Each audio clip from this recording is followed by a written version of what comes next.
Okay, perfect. I think that's okay here.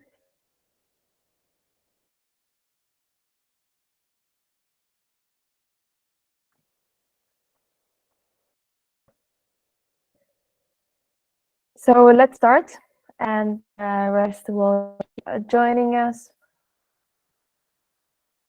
Martijn, are you ready? Yes, I'm ready. Very good afternoon, everybody, or morning or evening. I don't know what time it is where you are. You continue, Stella? I would like to welcome you all. Yes, of course. I'd like to welcome you all. If you're a farmer, a scientist, an agronomist, or just a pollinators enthusiast, welcome to this live webinar organized by Wikifarmer and Promoters. So let's start just give me 1 second to start recording. I would let you know that this session will be just to have a video afterwards and be possible for everyone to access it. And we start.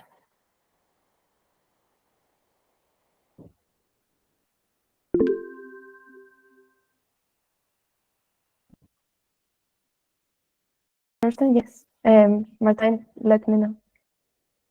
Sorry, I couldn't hear you, Stella. There's something with the connection.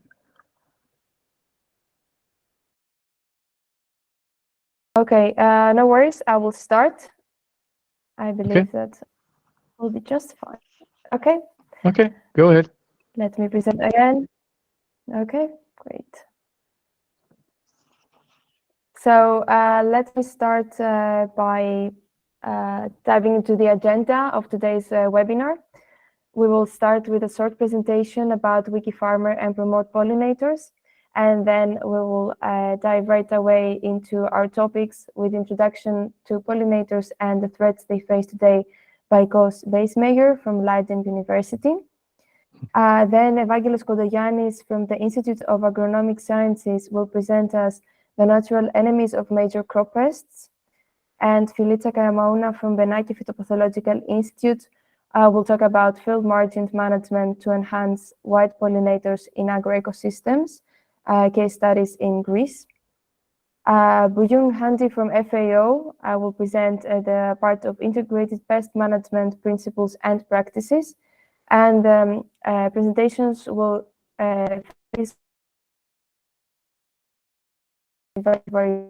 with the economic importance of applying IPM practices in the field.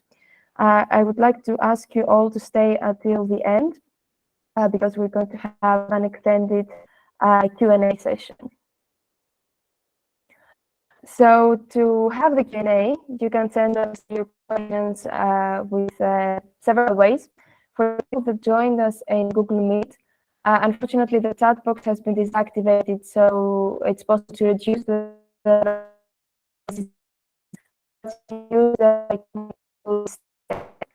if you look on the bottom right of your screen with the three there and press it, it will open the Q&A window, and you can post your questions there. For the people that are on the live stream on YouTube, they can use the chat box that's on the right of your screen. Feel free to send us your questions as well as your comments or hello. And I would like to note that, of course, after the live, the video will remain available into our YouTube, and we will add subtitles in English and Greek soon after the webinar. So there is another option, people that join with Google Meet. You can use the caption to add subtitles that are automated for the live session of Google Meet. You just press this button here. And after saying that, I would like to present Wikifarmer to you briefly. So and all 360 transform the agricultural world. Wikifarmer is an online platform, global collaboration mission to improve And we believe that all farmers should have access to relevant education material, and is that through our library, and to the global and local market their products and choose in which price they're going to sell them. This happens to our global marketplace. So Wikifarmers Marketplace is the leading B2B marketplace of agricultural products with more than 11 farmers so far and more than 90,000 products.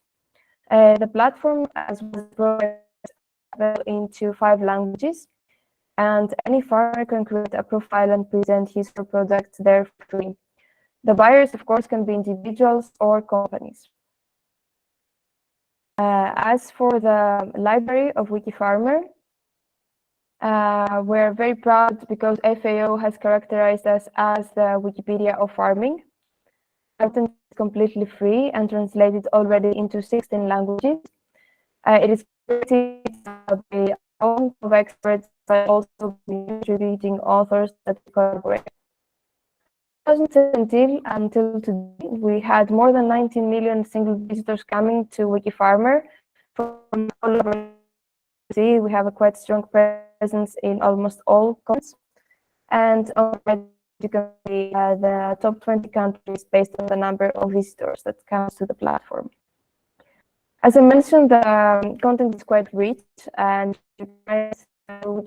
Farmer Library a wide variety of crop cultivation guides for many different crops. But also we have a lot of articles for beekeeping, livestock, a very rich thesaurus of sustainability with different terminology related to sustainability.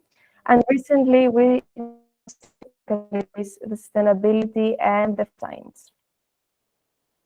We couldn't have accomplished this without the help of our contributing authors. They were all 50, and see some of them here. You can see that experienced professors, agronomists, of course, we have students from bachelor to postdoctoral researchers, and of course, farmers. And our partners network today numbers over 40 partners that are universities, institutions, and organizations from different parts of the world. So thank you very much, and the floor is yours, Martijn. Yes, thank you, Stella. I will share my screen then and say a few words on Promote Pollinators. As mentioned, my name is Martijn Thijssen, and I'm secretary to Promote Pollinators. Now, when it comes to pollinators and pollination, people often tend to think of insects. And that's why I like to use this opening screen. Apart from that, it's a beautiful picture, I think, but it also clarifies that pollination can be done by many types of organisms, animals, including bats, lizards, and obviously birds. Now, in 2016, the International Panel on Biodiversity and Ecosystem Services, it's also called abbreviated IPBES, published an assessment on pollinators, pollination, and food production. And the conclusion of that assessment was that things were not going very well for pollinators and pollination. Now, this assessment was adopted by the Convention on Biological Diversity, abbreviated as the CBD. And following this, a number of countries concluded that the conclusions of the IPBES assessment should not go without action. Those countries acknowledged also the fact that national authorities can do a lot for the enhancement of pollinators and pollination. So they decided to create a network of countries, and all those countries strive for a better protection of pollinators and pollination. You see a little map over here with all the members that are in our community, in our network. It is not fully up to date because also Hungary joined our coalition a couple of months ago, almost half a year ago. Now, all these countries have declared that they will make national policies to enhance the situation for pollinators and pollination. Often they refer to it as national strategies or pollinator strategies. And in the context of that, hang on, there's something went wrong. In the context of that, they want to take action. They want to share experiences. They want to reach out to stakeholders. They want to develop research, and they want to support and collaborate with one another. Now, as a secretariat, we try to support our members in all these actions that they have declared that they want to do.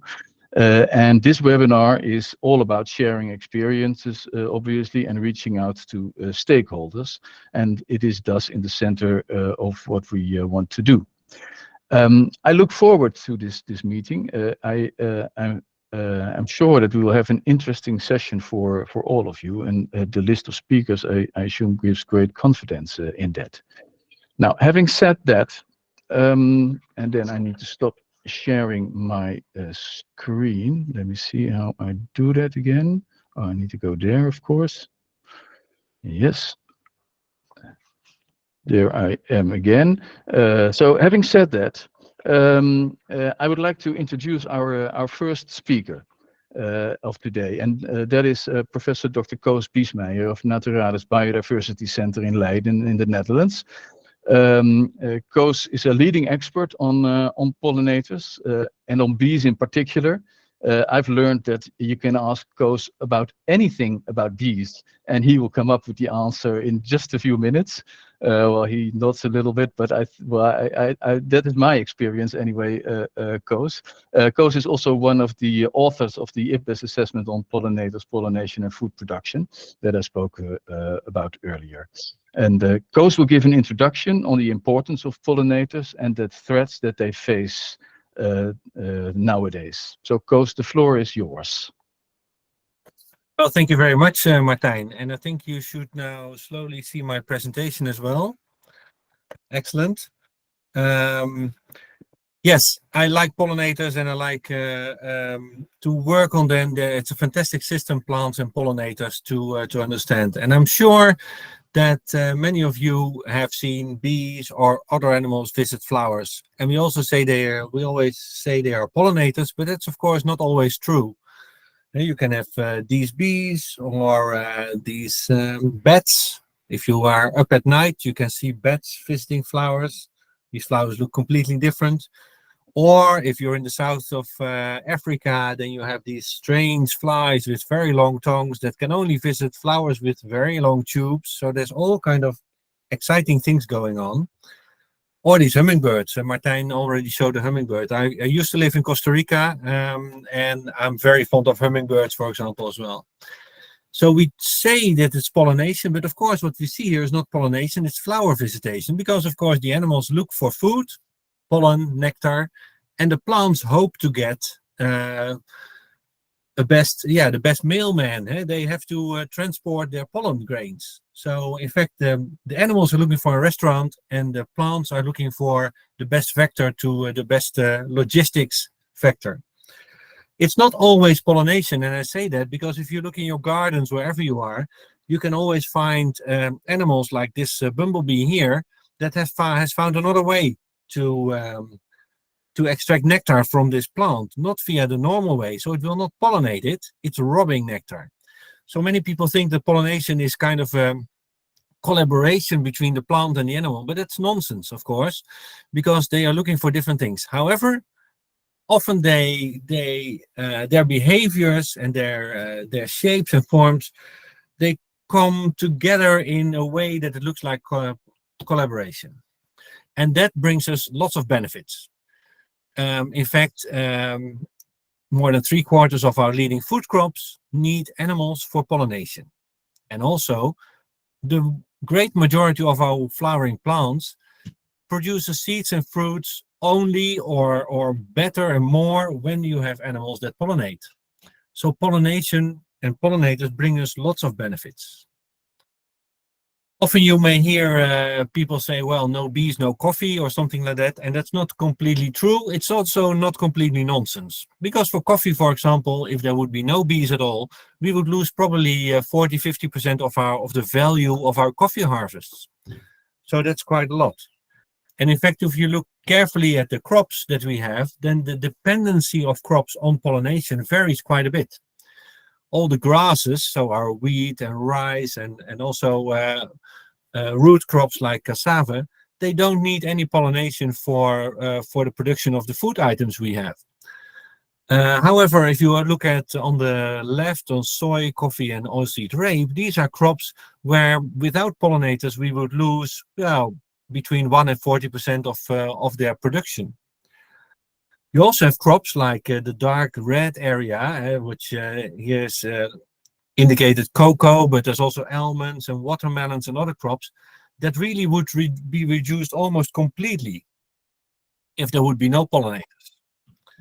And things like apple and mango are in between. So the level of dependency of crops changes a bit. In other words, if you don't have pollinators, you don't lose all your coffee or all your soybeans, but you lose part of the yield.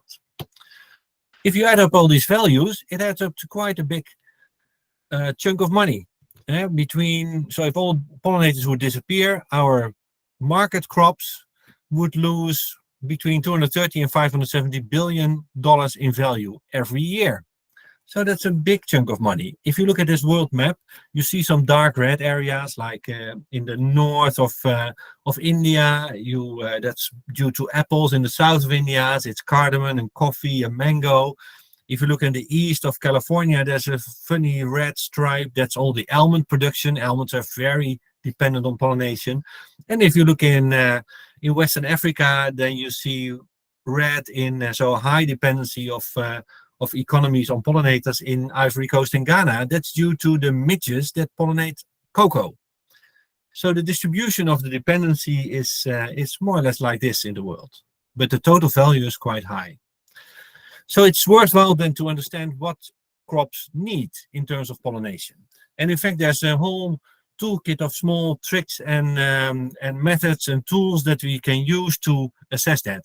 So if you look at the top left, you see that what you can do is you can bag flowers when they're flower buds before they're open. If you bag them, you can see, compare it to a branch that is not bagged, and you can see, hey, if I remove all the pollinators or don't give access to pollinators, what will be the difference in my yield? On the lower left, you see something that's called hand pollination. So here we collect pollen from flowers and we can pollinate the other flowers. So you can see if you add pollen to your flowers, would we have more yields? In other words, is there a shortage of pollination? And then of course on the right you can harvest the fruits and you can count seeds, and it's not rocket science. There's a whole set of easy tricks. The FAO has some very nice booklets on methods and protocols for that, to assess whether your crop has the pollinators, whether the yield is good, or whether you can improve it. What you find in many studies, the first thing you find is that honeybees that are often managed in the world and they are easily managed and they can be used for all kinds of crop pollination. So they're excellent pollinators of many crops, not of all crops, but of many crops. But what we also find is that not all pollination can be done by one species. So the honeybees are good, but they're not all you need. In fact, if you look at many studies together, the conclusion is that species diversity gives you the best yield. In this graph, you see on the x-axis the visitation to crops, so from no visits to many, and on the y-axis you see the crop yield. The blue line signifies the curve if you only have honeybees. So if you add honeybees, you get a decent yield, but it doesn't go up forever. In fact, the middle line, so the yellow line. Now my screen is changing, but I hope you can still see my presentation. No, we can't, Koos. I think you should start it again.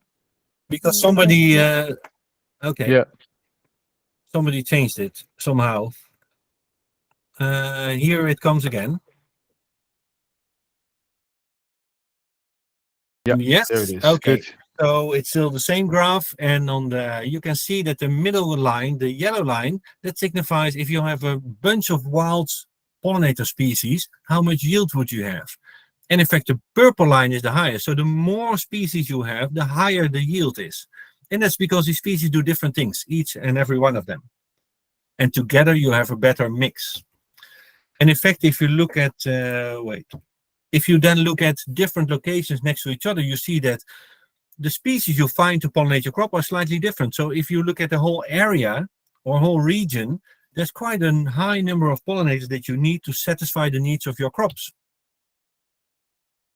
So for crop pollination, we know that it's needed by many of our crops, and that different species are there to pollinate each crop and each location, and that pollinator diversity is the best thing you can have. So then it's even more alarming, as Martijn already said, that pollinators seem to be in decline in most places where we look. And the major causes are very clear. It's due to us, full stop, to how we change land use, how we do agriculture, and how we apply things like pesticides and fertilizers and those things. There's a whole mix of threats, and often in a single location, you cannot say it's only this threat or only that one, because we are very good as humans to destroy the natural world, and we do it in many ways. But agriculture is by far the most important reason why pollinators are not doing very well, in fact are declining. Luckily, we also know what we can do about it, because pollinators need basically B&B, bed and breakfast, and a healthy environment. So they need a bed, a place to live, and breakfast, food, and healthy environment. So what you can do is manage and restore natural habitat patches or establish protected areas. If you do that near your crops, you benefit from the bees in the natural areas that pollinate your crops. Also, heterogeneity in landscapes is a very good thing to do. And even in agriculture, you can do these kind of things. So it's often in organic farming or similar schemes, regenerative farming, whatever you call it. Those are systems where you embrace the diversity of nature, in fact, and embrace the diversity of crops, and have diversified farming system. That's very good for the pollinators because they have different things to live in and different things to eat. Of course, it's very important to reward farmers for these good practices, because basically they serve society to protect nature, but they also produce food in that way. Pesticides are, of course, a very clear threat, and pesticides are made to kill insects often, or fungi or whatever. So you really should try to reduce the usage. If you use it, you should do it well in integrated pest management or other ways, and farmers and other people should be trained in the use. These chemicals are often expensive, so it's not that farmers just use them nilly-willy, just whatever they want, but we can make big steps in reducing the risks of bees to pesticides. So what pollinators need, basically, if you look at integrated crop pollination, you on the one hand, on the right side, you see the integration of pollinators. You have the wild bees, and sometimes you need honeybees or other managed pollinators. And on your practice side, you need to think of the landscape, the habitat, but also the way you do you cultivate your crops and you use your pesticides. And in fact, on the right side here, you see monocultures. In many countries, we have monocultures, of course. And in monocultures, you don't have the wild bees, so you rely on honeybees. But increasingly, if you do integrated crop pollination, the bottom line, you see if you add plantings to your monocultures, you can lure the natural pollinators into your crop fields and close to where you need them for your pollination. So the trick is to use some of the practices from the polyculture and the natural landscapes in your monocultures if you need to. I also like this approach, which is basically integrating pest and pollination management, where not only the pollinators, but also the natural enemies of your pests you would need in your system. So if you look at the bottom of this pyramid, that's basically embracing diversity in the natural system. Diversity in your crops, have resistant crops, and embrace the landscape diversity. If you do that, there's multiple benefits. The system works for you as a kind of preventive mechanism.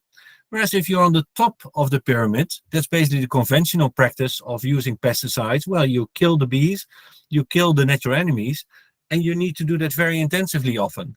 because you will have a lot of problems because the system will not work for you.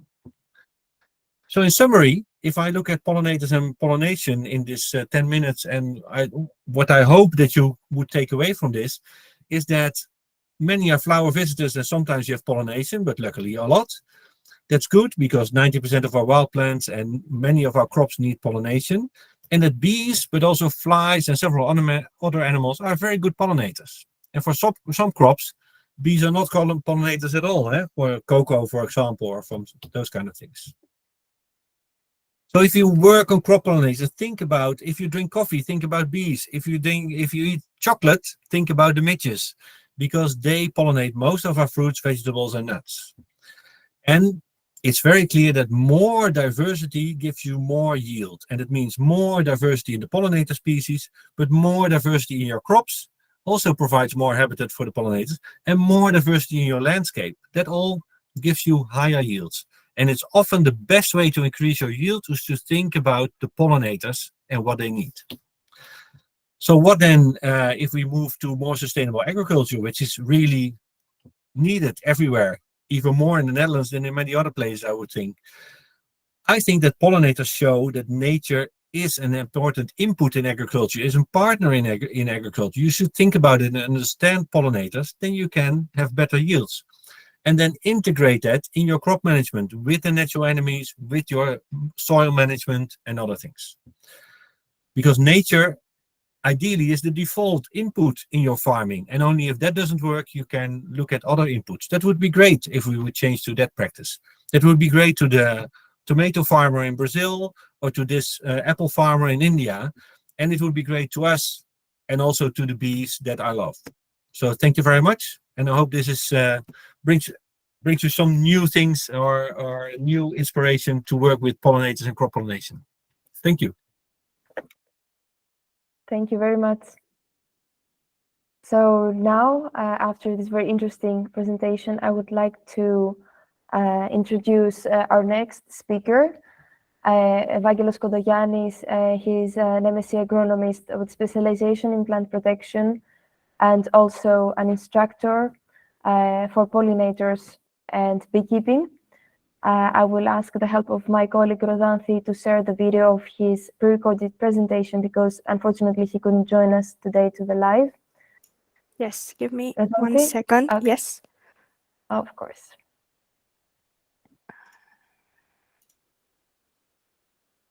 Can you see my screen? Yes. Okay. Can you hear me clearly? Yes. Perfect. So here we go.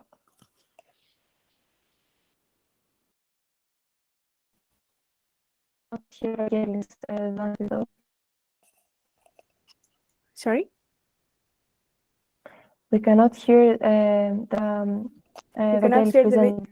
No? Let me Nope. try this one.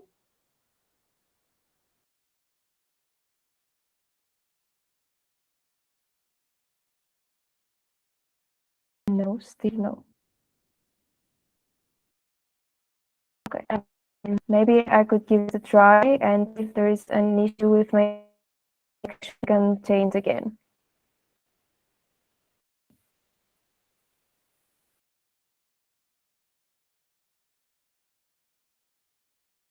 Okay.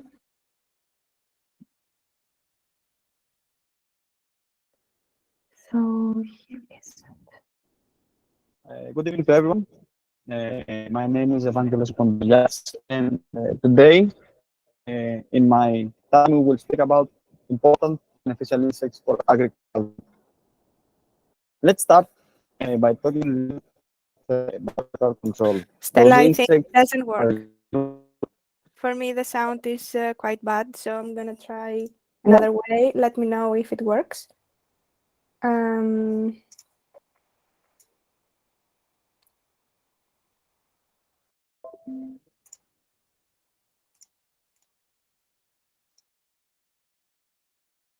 Full screen, Rodan. Here. Can you hear him now?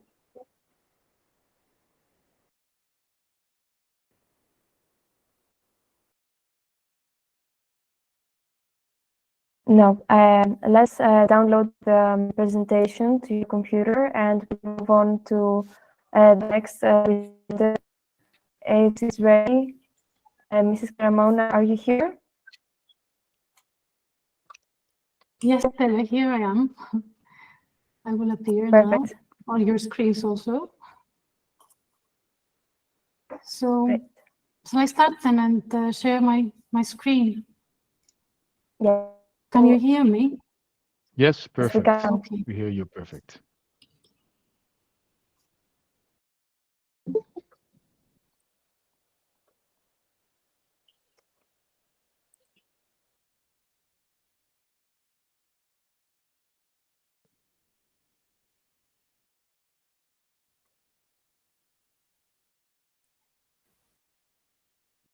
I'm not sure if you can see my screen, can you? No. Yet. Okay.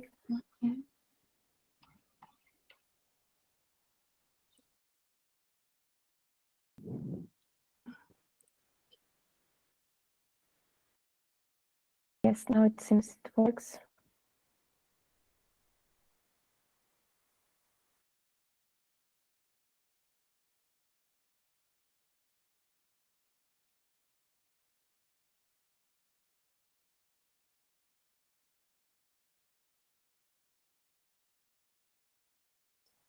Okay, maybe you can go select your presentation.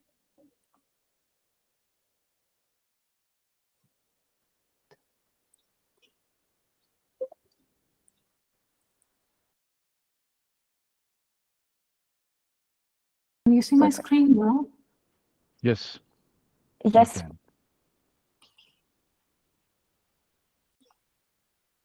Yeah, that's it. Well, I don't know what you can see. Well, this is not the start of the presentation. No, just go up back to the. Yes, there you go. Okay. Yep, good. So, Yes, thank you. exactly. And we would also like to thank the organizers for the invitation to participate in this webinar. And I say we because this presentation is about the results of a research that myself and my colleague, Dr. Vaya Kati, have led at the Benaki PhytopathoIogical Institute during the past 12 years. Vaya has actually recently got a position of assistant professor at the Aristotle University of Thessaloniki. And this is a minute. But the important thing is that she's devoted to the scope of this work.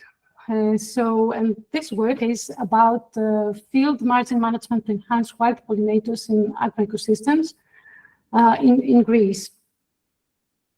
So, as Koos told you, our first speaker today, pollinators are very important to agriculture and especially bees. And why bees, pollinators and bees matter?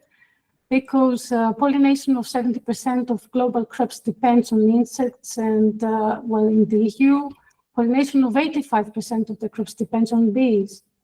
And beyond agricultural crops, pollination of 65% of plants, which are necessary for the maintenance of wild fauna, depends on bees. So,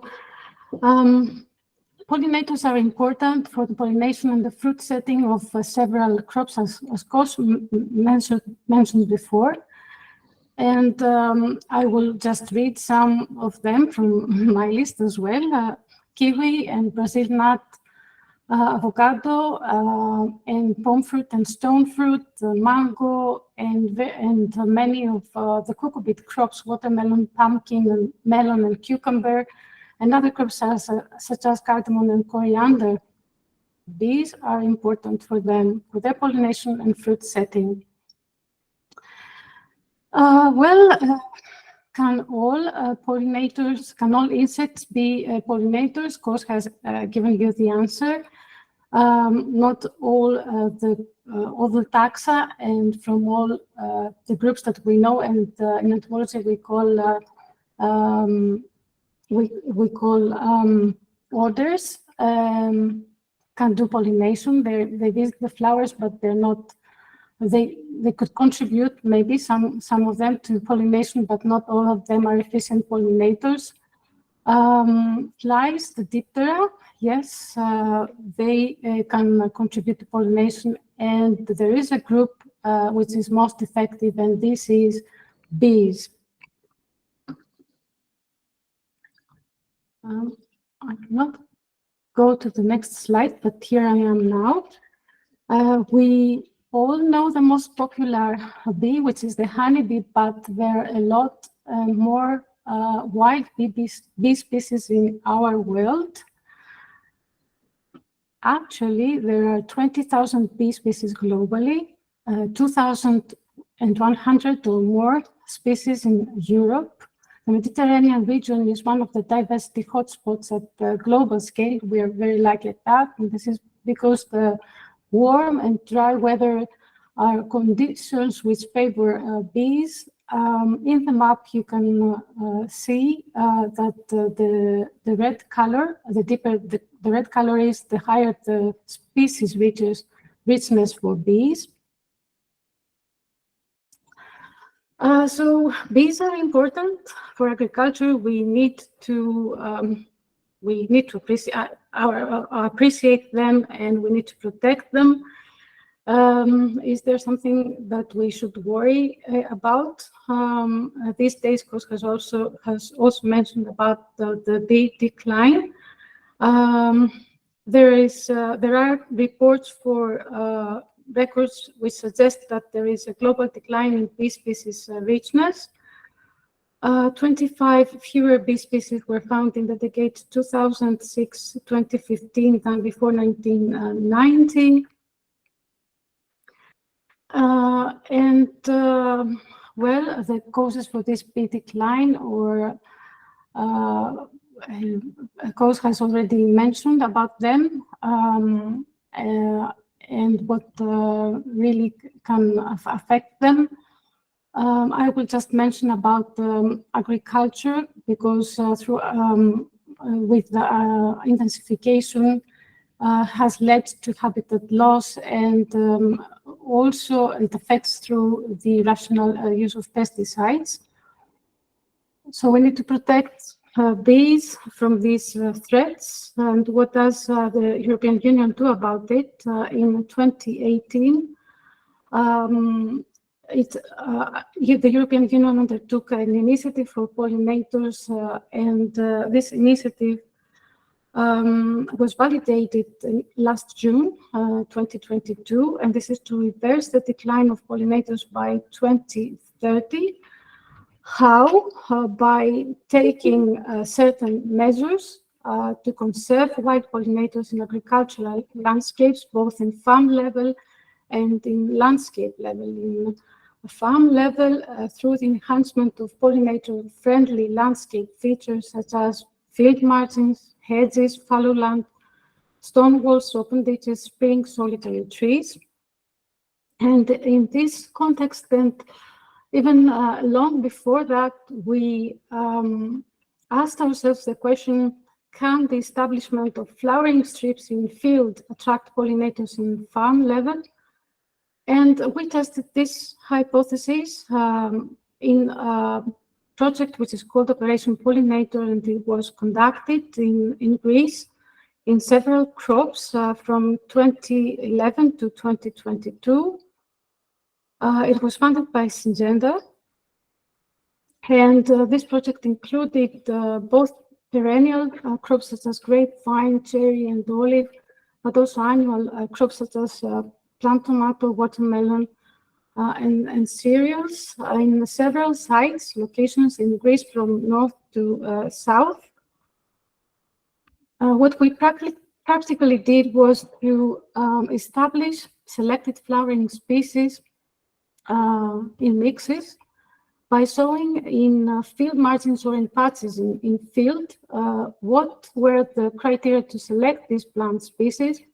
We selected annual winter species which are not noxious weeds or and cannot be noxious weeds to the crops that we tested. We selected species which had been recorded in the understudy area, We selected species that we knew from the literature or from previous experience in other European countries that they are attractive to pollinators. We selected species from several plant families, and this is because we hope that with the floral diversity, we could attract more diverse taxa of pollinators and prolong the period that the floral resources, these floral resources could be available to pollinators by successive flowering of the plant species in the mixtures. Of course, the availability and the cost of the seeds were very important factors we had to take into account when making and deciding about the plant species for the mixtures.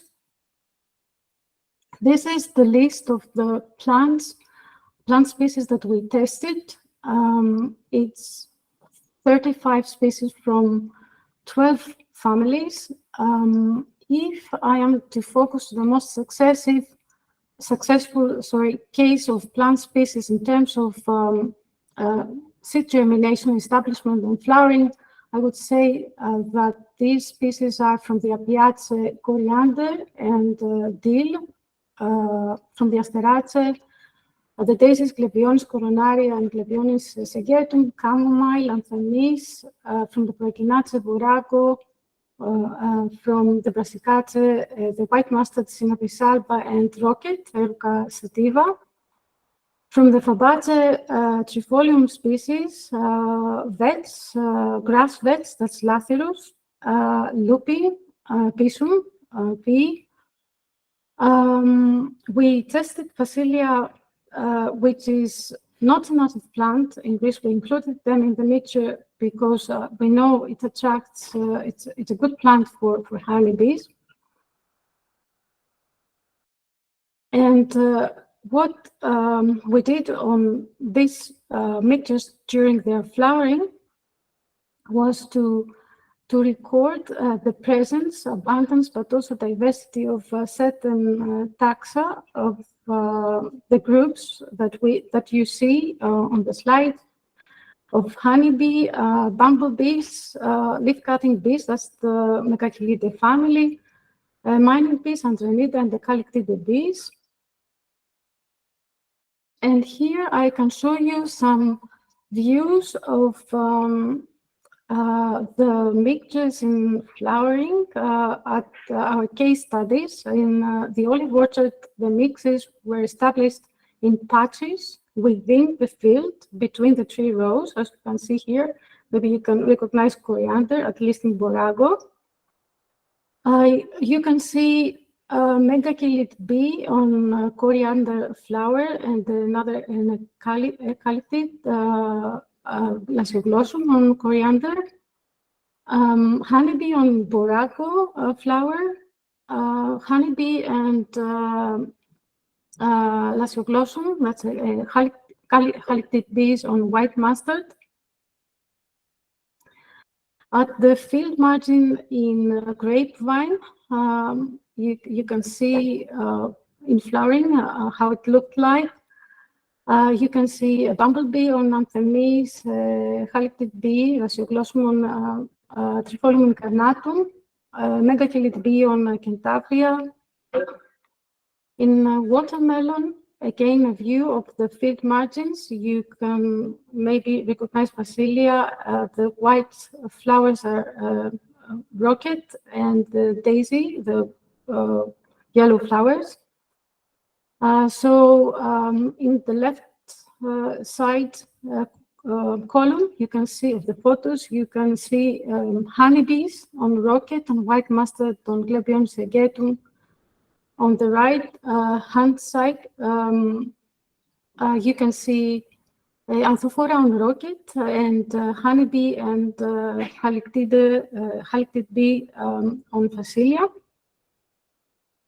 Then on plum tomato, again in field margins, you have a view of how the field margins looked like. This is a photo which was taken very early but I can tell you that there was a long-lasting flowering in this field margin, which coincided even with the flowering of the crop. So on the left, you can see honeybees on grass pea, on coriander, on Glebionis aegetum. On the right, wild bees on coriander, dill, sonchus. Sonchus was a species which we encountered in the natural vegetation of the field margin. It was not in the mixture. In cereals, again, honeybee on grass pea flower, honeybee on coriander, and then on coriander.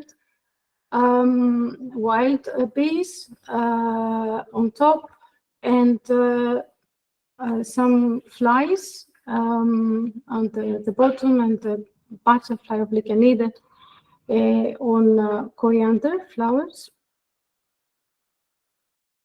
In cherry, in the field margins of the cherry orchards, you can see honeybee and Anthophora on rocket flowers, Xylocopa and Bombus on pea flowers, Figera on veg.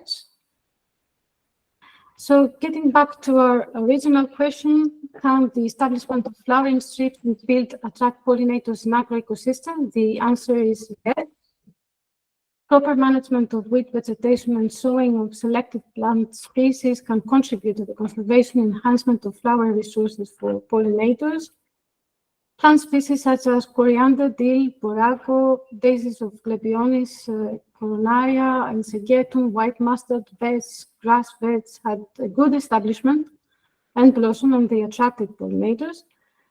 And here I would like to note a prerequisite which we also always mention when we communicate these results, the results of this work, is that we should use seeds from local biotypes. This is very important in schemes, when implementing agroecological schemes like the ones we are discussing now. This could be a restriction. Of course, we understand, especially when they're in cases that there are not seed houses which can fit this need. This was the case in Greece as well. And this is the reason that we, in our last attempts, tried to introduce and use more and more species of cultivated plants in the mixes. At the end of the project, the guidelines for establishment of flowering strips were prepared and are available for the farmers in Greek, of course. So I would like to acknowledge the contribution of all the people who have worked in this, our scientific group in Benaki, and collaborators from other institutes, of course, our sponsors and farmers especially.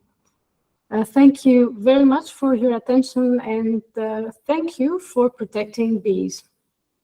Thank you, Ms. Karamaouna. I would like to let everyone know that after the live, the team of Wikifarmer will create articles with as topics the speeches of the presenters today. So even if a lot of information that Ms. Karamaouna mentioned are available in Greek, we will create an English version and we'll upload it on Wikifarmer, so you can find it within the next couple of weeks. So now I would like to give it one more try to share the video of Evangelos Kontogiannis with you. Rodanthi, are you there? Yes, I'm here. Give me, I hope now it works. Can you see my screen? It's loading, yes.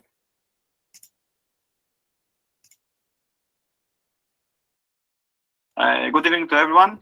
My name is Evangelos Kontogiannis, and today, in my time, we will speak about important beneficial insects for agriculture.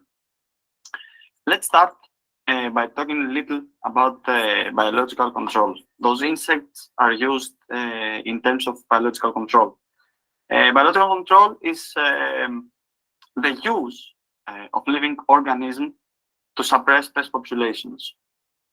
Biological control is a part of a greater system called Integrated Pest Management, and that is an holistic approach for managing pests that combines different pest control strategies to minimize their impact while reducing the use of the pesticides.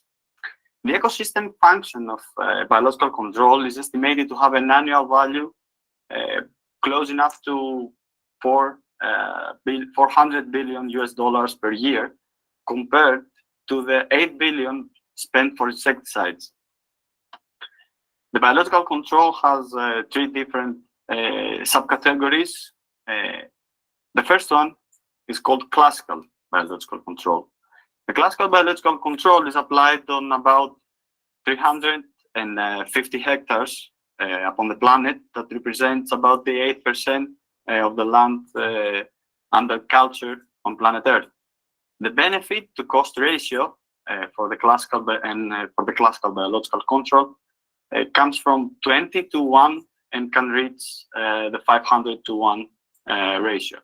We're talking about the regulation of a pest population by exotic natural enemies that are important for this purpose. In this occasion, the insect pest is accidentally introduced into a new geographic area without other associated natural enemies. And there are many examples of successful classical biological control, as we will see in the process. Second one comes the augmentative biological control. We're talking about the release of additional numbers of natural enemies when there are few present to control the pest effectively. We have two different categorizations here. We have the inoculative releases, in which a few natural enemies may be released at a critical time of the season. And we have the inundative releases, in which we literally release millions of natural enemies in our greenhouses. For the augmentative biological control, we know that it represents the 0.4% of land under culture, and its benefit to cost ratio is about to reach the 5 to 1 ratio. Last, but for sure not least, there is a conservation biological control. In the conservation biological control, we are not introducing natural enemies, but we take advantage of the natural enemies already occurring in the ecosystems that we are. Natural enemies occur in all production systems. They can occur from our backyard garden to any commercial field. And it is probably the most important and readily available biological control practice available to the growers. So now let's speak a little about our tools, our teammates in this, the insects. The beneficial insects can be separated to predators and parasitoids. The predators include beetles, true bugs, lacewings, flies, wasps or midges, and also there are other organisms that are not insects, like spiders or mites. The insect predators can be found throughout the plants, including parts below the ground or in nearly shrubs or trees near our crop.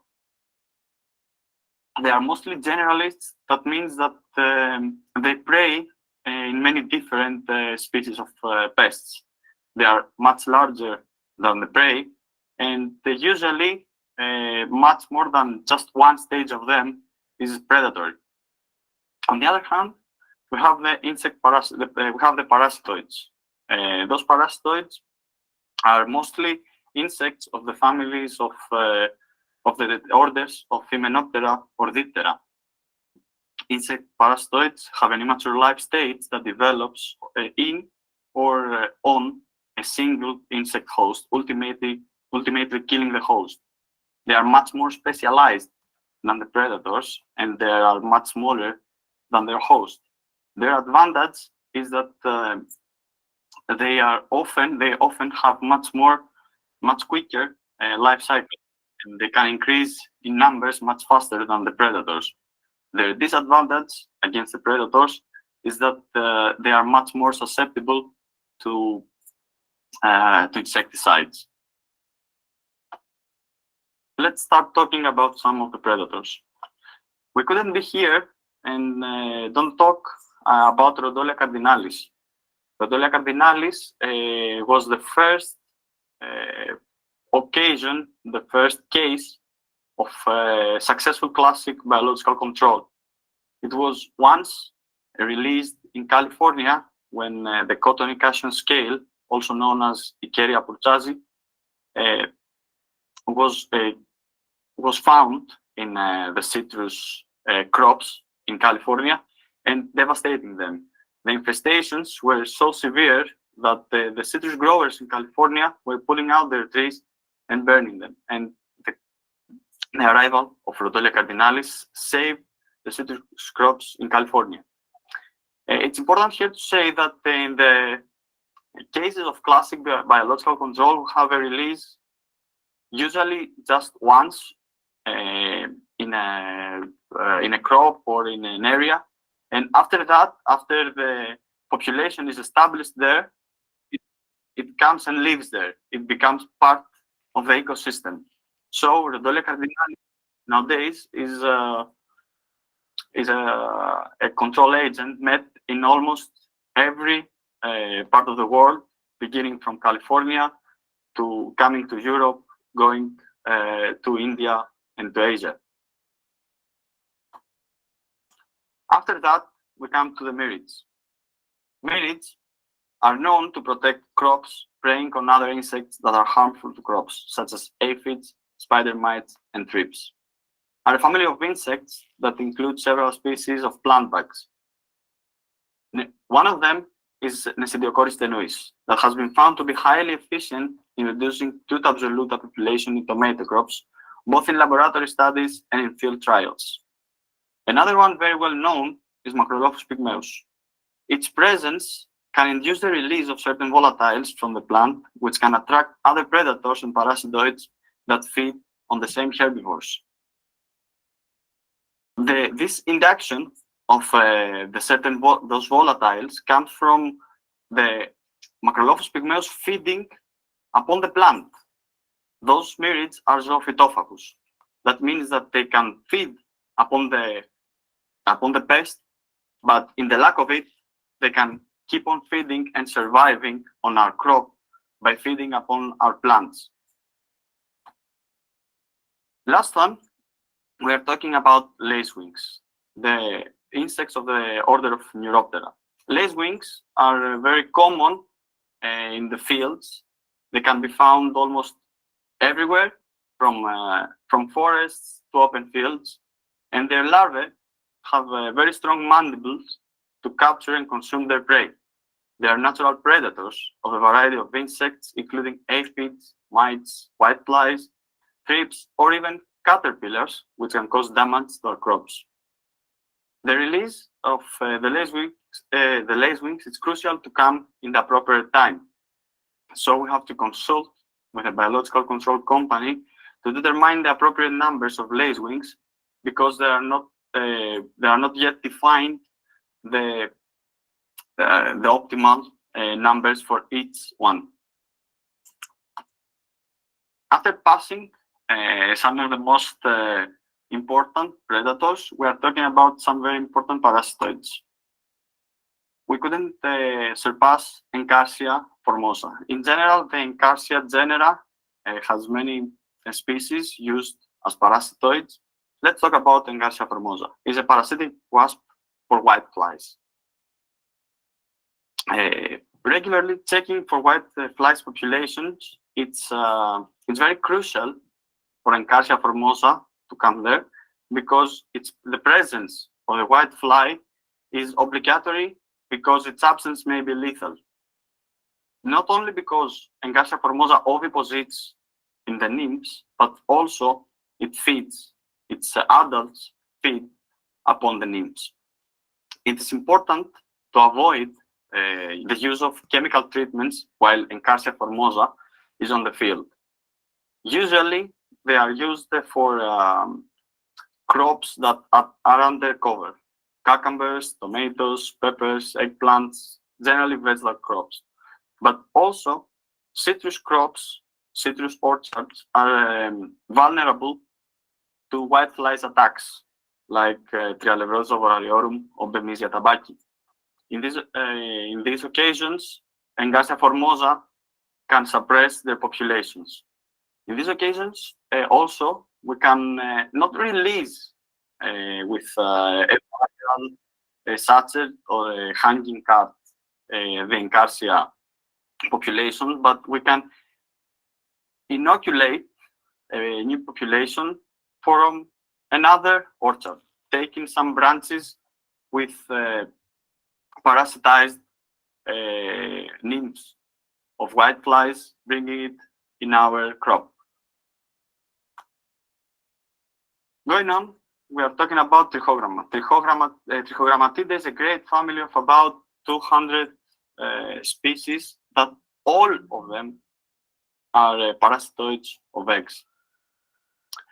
Trichogrammatidae are a family of very small parasitic wasps that are often used for biological control of insect pests in greenhouses. It is best to use diffused or indirect light sources such as shade cloths or reflective materials, because they are not so active in extremely light. The Trichogrammatidae larvae feed on the pest insect eggs laid in the plant tissue, effectively controlling the pest population. Such pests are usually moths that they are laying their eggs inside the plants, like Tuta absoluta or like the cotton earworm. They are mostly used in grain crops, tomato crops, cotton crops, much less in orchards. Coming to an end for the parasitoids, we are talking Anagyrus lopezi. Anagyrus lopezi can be the Rhodolia cardinalis of Africa. What happened with Anagyrus lopezi? It is a monophagous species that feeds just upon the cassava mealybug. In the early 80s, in 1980, in Nigeria, there was a great problem with the cassava mealybug. So the Anagyrus lopezi was introduced and literally saved the growers of cassava crops there.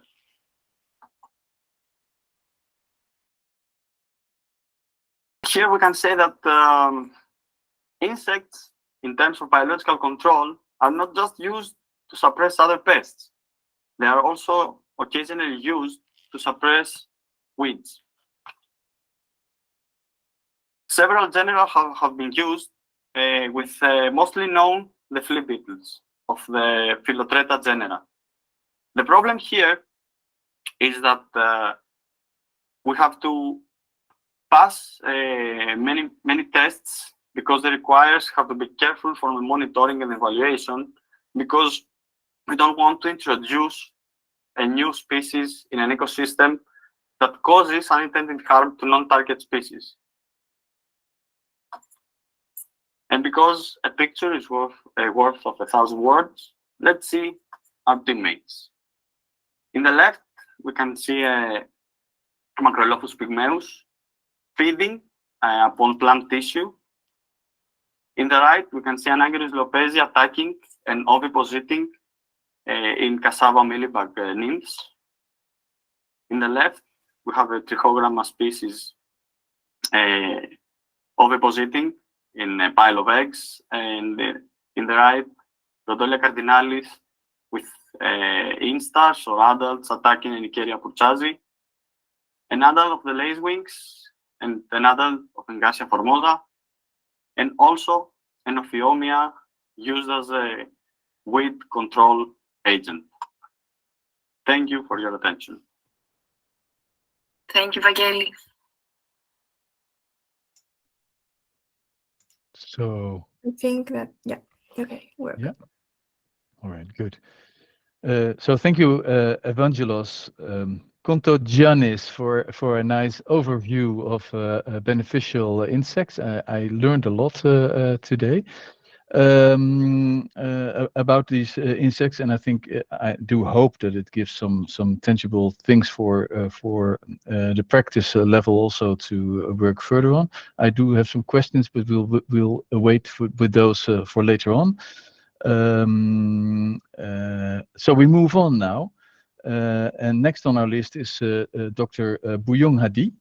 Dr. Buyung Hadi is a agricultural officer at FAO in Rome, and he's a leading expert in the field of integrated pest management.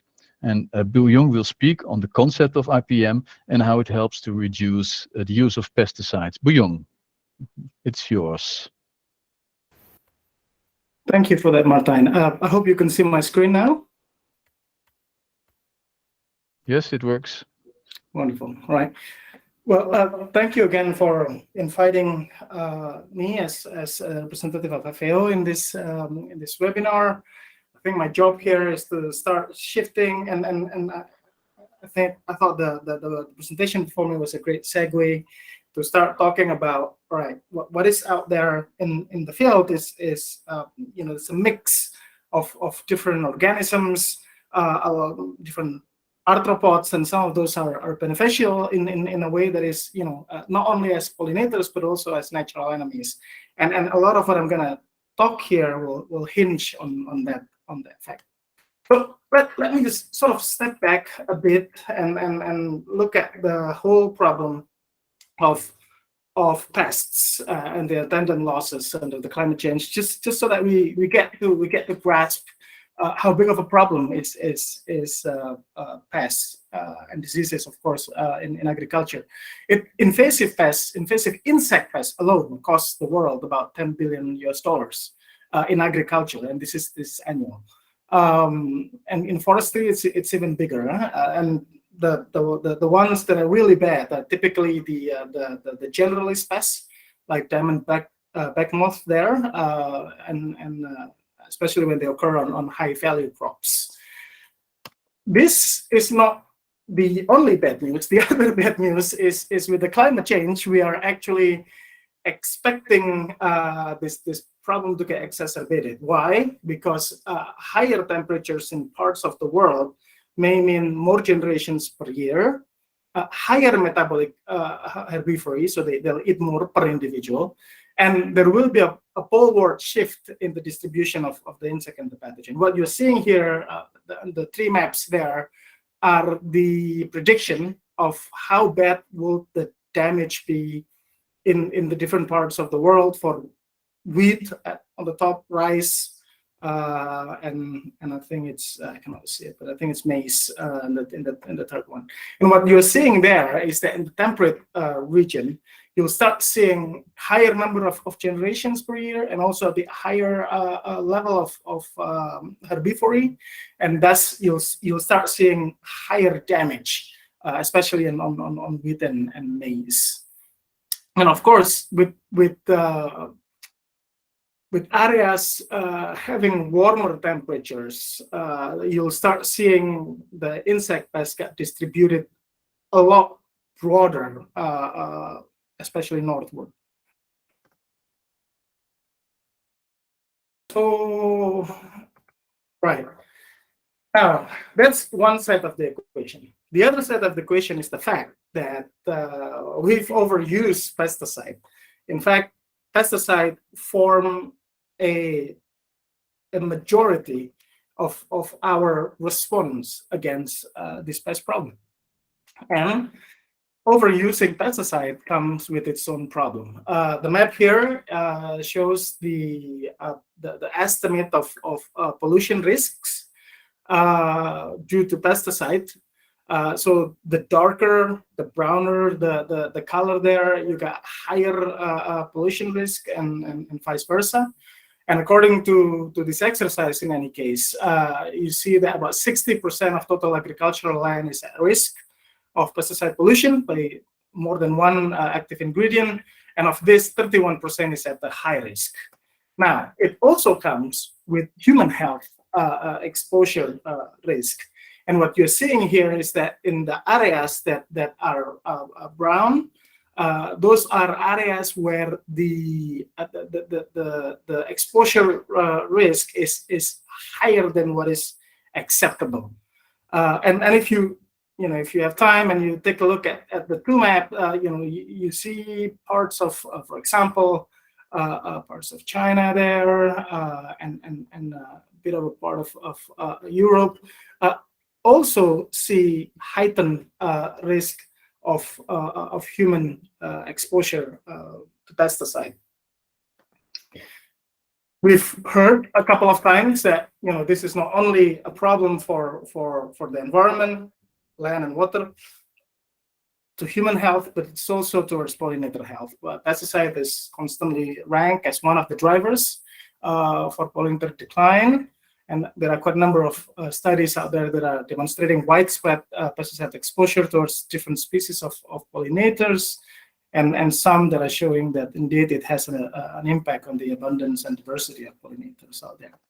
So now, what then is available out there for us to sort of reduce our dependency on pesticide? I think Koos already mentioned integrated pest management, integrated pest and pollinator management. So I'm going to just bring back this classic IPM triangle. This is from 2011, and this is the one that FAO has sort of adopted and adapted a bit in our publications. I have three things to mention here. So this is an IPM triangle, right? The point of the pyramid or the triangle is that one needs to start from the bottom, and there are quite a number of tactics down there that should be the primary tactics for pest management in all crops. So the pyramid is, it implies prioritization. That's point number one. All of the tactics that are at the bottom of this pyramid are essentially tactics that both exploit and protect biodiversity. So perhaps one way to sort of thinking about IPM is to shift the paradigm into an integrated biodiversity management.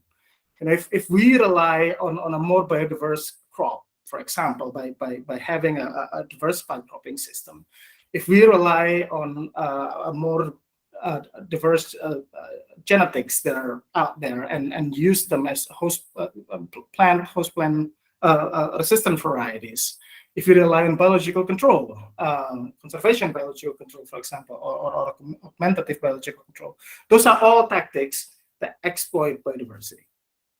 Now, the other thing that I would say is that, okay, if this is not sufficient, then there is a way to go up the ladder, right? Before we hit into insecticide, which is at the top of this pyramid.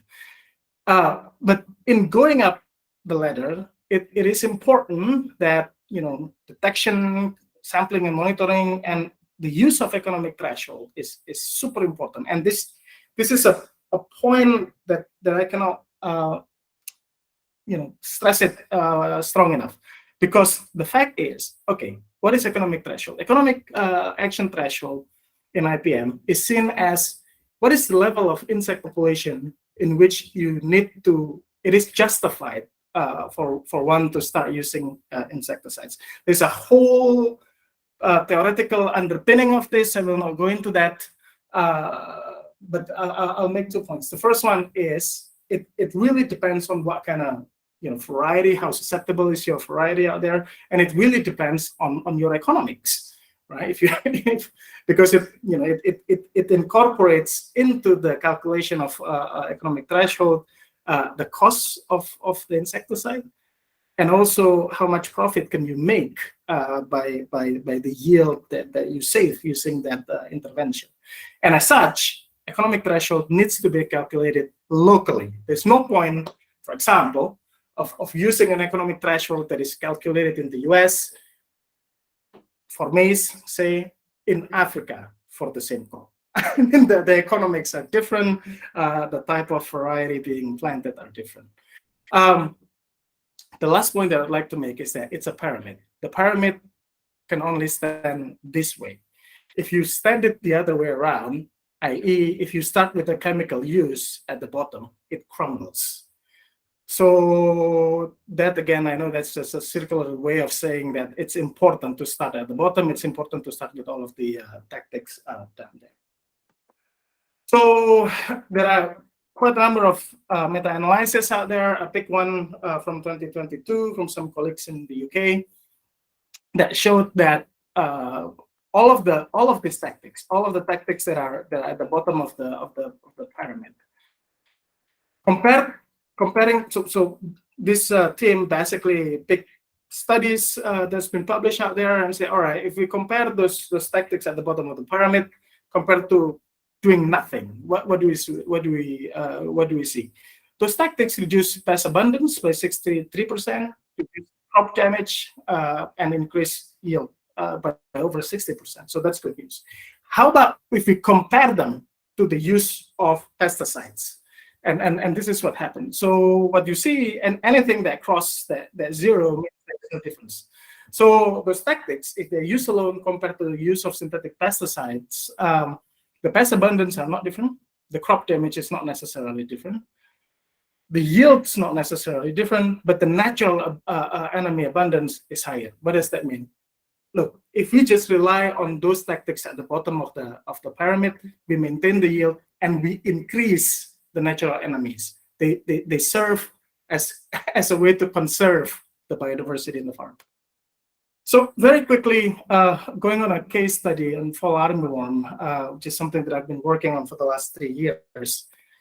It's an invasive pest. It's been a big pest in the Americas for perhaps centuries, and it was first detected in Africa in 2016. And by now, it's all over the globe, as you can see here. The frontiers are in the Solomon Islands. Now, this is a pest that primarily feed on maize, at least in Africa, Near East, and Asia. I know maize is not necessarily depending on pollination, but crops like maize, they dominate the landscape, the agricultural landscape in Africa. That when an invasive pest like this come to the continent, the use of pesticides just went up. Another thing that I probably need to mention is that maize is a low margin crop. So in the continent in Africa, and before fall armyworm, the farmers don't necessarily use a lot of pesticides. That changed when an invasive pest come in, understandably because of the panic. And when something like this happened, of course, then the environmental load of pesticides out there is higher, and it's probably affect the landscape as a whole. So this is a challenge. It's a new pest. It is reducing yield for maize, but it also checking up the use of pesticides in the continent. Now, what we've been able to do is to collaborate with multiple partners across the globe and pull together different tactics, which I'd like to sort of very quickly go through here. The first one is the use of resistant maize variety that developed by CIMMYT. And what you see here very quickly, these 3 lines are the promising lines showing tolerance against fall armyworm. And you see, and the 2 here are the commercial checks. So varieties are there that are susceptible, and huge difference in terms of grain yield, tons per hectare, but also in terms of damage to the fall armyworm, as you can see there. So resistant variety works. Biological control. There are 2. Well, the speaker before me already mentioned there are quite a number of types of biological control. I'll go through one by one. This is push-pull. So it's basically it's sort of a conservation biocontrol. Push-pull work this way. You got maize, you plant brachiaria on the outset, and you plant desmodium in between the rows of maize. And the hypothesis is that the brachiaria attract moth and Desmodium in the middle, they repel the moth. At the same time, these two plants attract the parasitoid onto the maize plant. So what does the experimental results show us? Bracharia in the cages. Look, the moth put their eggs either on the plant or on the cage anyway. So this part of the hypothesis doesn't really work. Bracharia doesn't pull the moth there, but Desmodium, either green leaf Desmodium or silver leaf Desmodium, they actually repel the moth. So the moth prefer to lay their egg on the cages than on the plants, and it's the same when you have maize plus Desmodium as well. And also in the experiment in an experimental setup, you see that the parasitoids are actually attracted more towards Bracharia, and there's another table, of course, that showed the same for Desmodium. So the whole hypothesis still works, which means indeed that Desmodium in this system repel the moth, and it actually attracted the parasitoid there, which then exerted some pest regulation.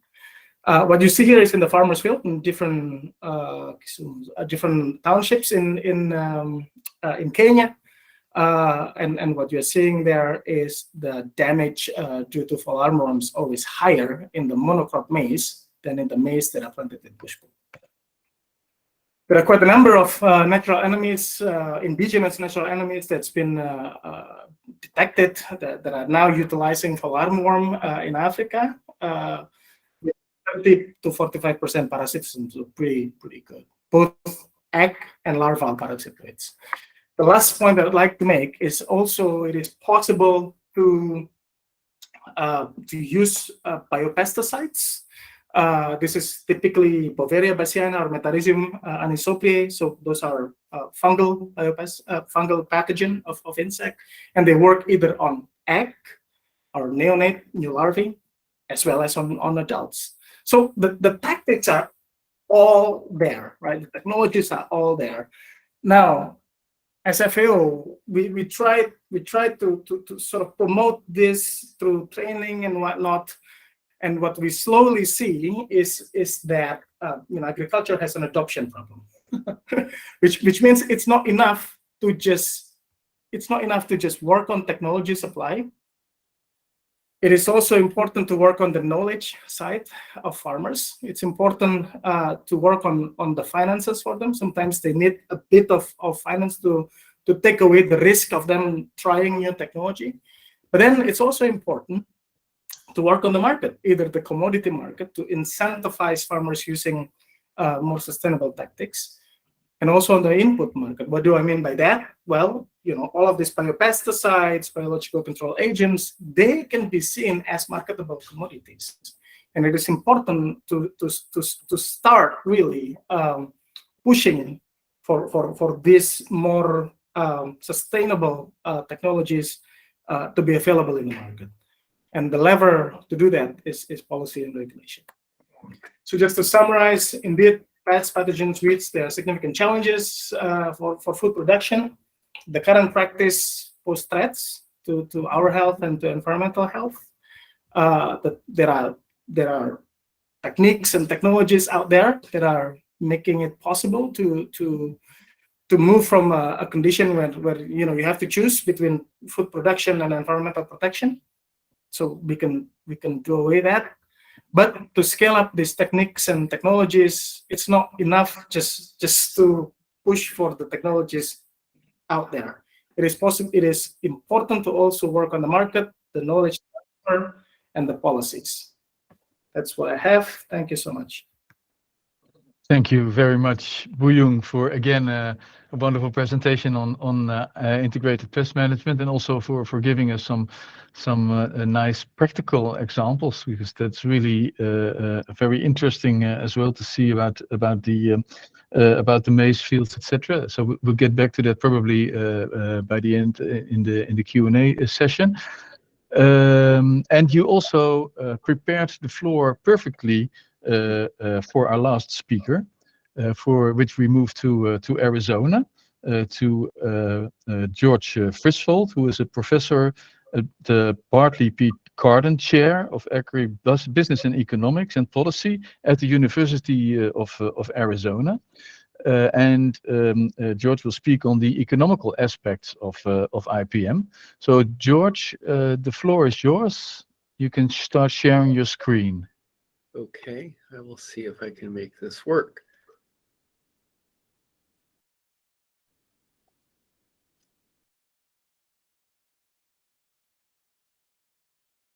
Can you, okay. Yes, you can put it on, yeah. Okay. But we... Can you see it in presentation mode? Yes, but we only see part of it, I think. Is it cutting off part of it? Yeah, the lower right corner, it's cutting off. Right side. Let me see what you're seeing. So when I go to full presentation, is it still cutting off? Yes, it is. When I don't have it in full presentation, can you see everything? No, probably. Oh, it's too big. Let's see. Yeah, this better. This better. Yes. Okay. Perfect. Perfect. Okay, so let me get started. Okay, so we're going to talk about the economics of IPM adoption, and as Martijn said, a lot of people have set my plate up nicely. So when we talk about integrated pest management, Bourgeois and Kogan, now quite a long time ago, had a compendium of IPM, and at that time there were 67 different definitions of IPM. And two I focus on are one of the early ones by Stern that talks about, I'm not going to read the whole quote here, but it's the least disruptive biological control. And then by Kogan, it talks about its IPM being a decision support system to use pest control tactics. And I want to really emphasize that pest control tactics is not synonymous with pesticides. And so the idea is that pesticides are one tactic, but they're not by no means the first one to go to. IPM also focuses on the costs and benefits and that trade-off. But another thing about focusing on the economics is that costs and benefits aren't just private profits. There's impacts on producer profits, but there's also impacts on society and impacts of the environment. And those have, real economic and social values, even if they're not reflected in market prices, and are nonetheless important. Okay, what are some barriers to IPM adoption? Well, I'm going to talk about three today. One is that there's a trade-off in terms of short-run and long-run payoffs to adopting IPM. There's costs in the short run and benefits in the longer run.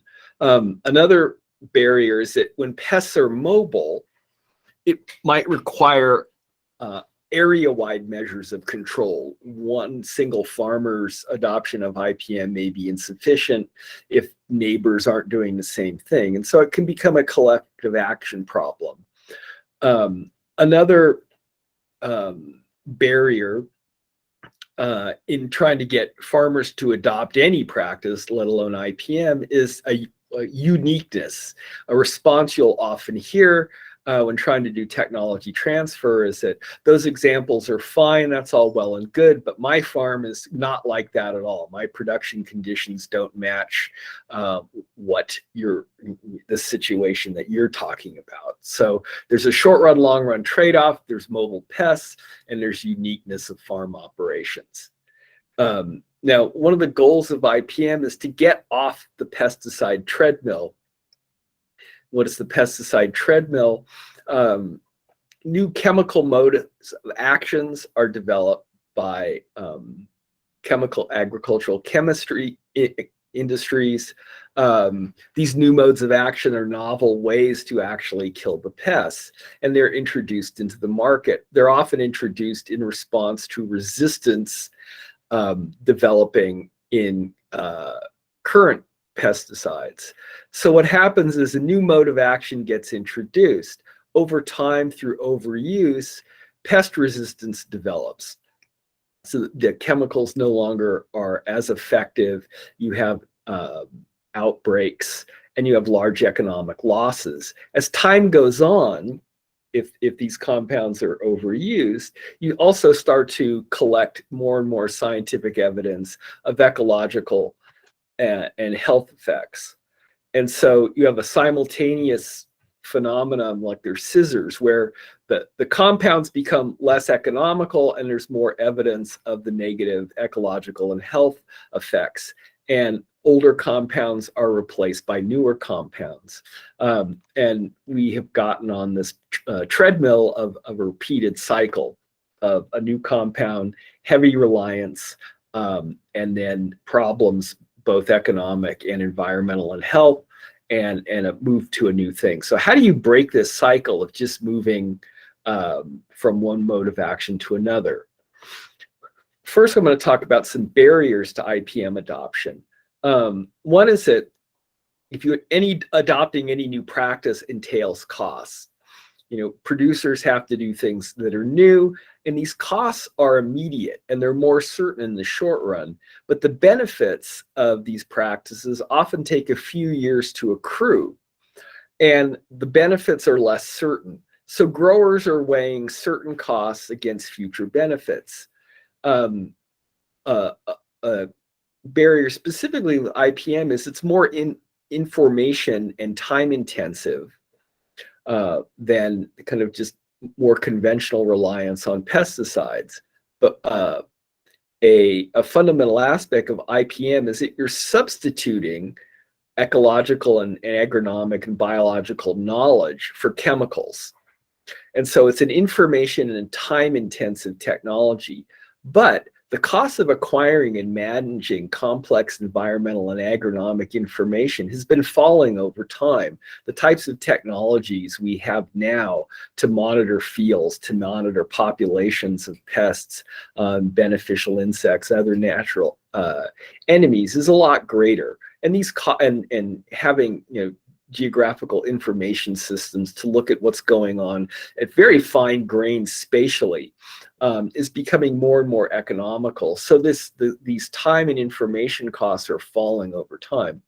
Let me speak briefly about Arizona's own experience applying IPM to whitefly.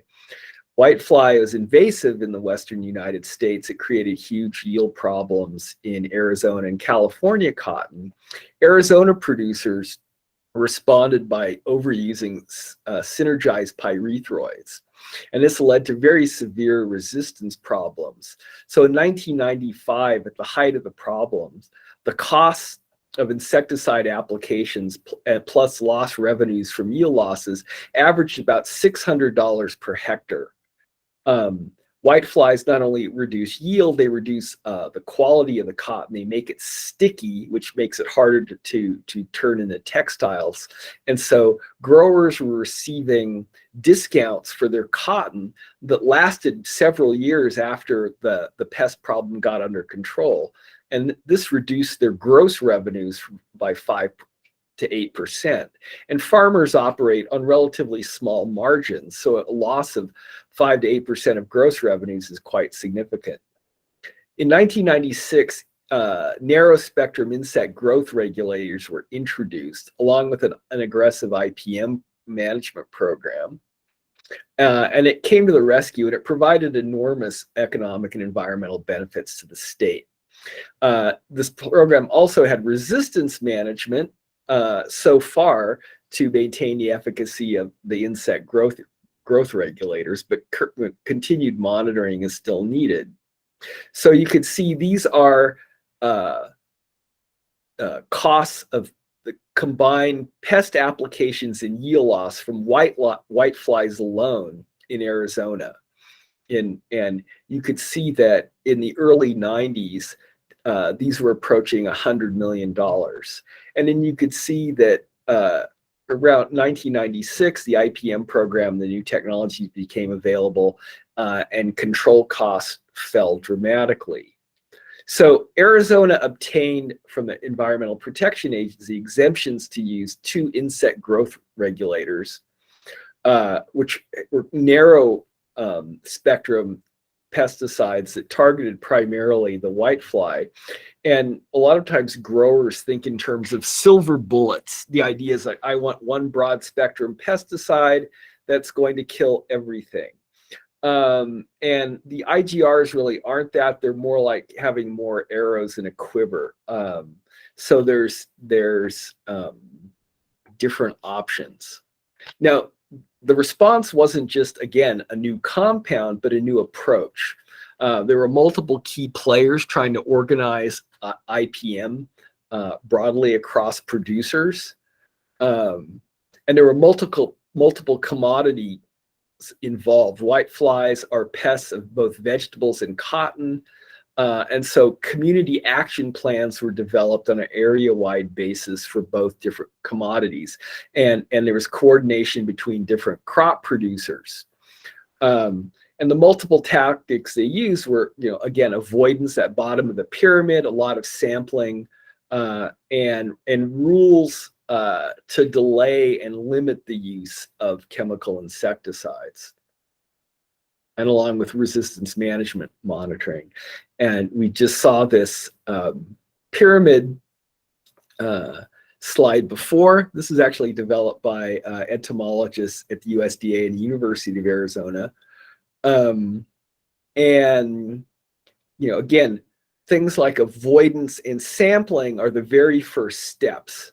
And chemical control is the very last steps. It should really be thought of as the last resort.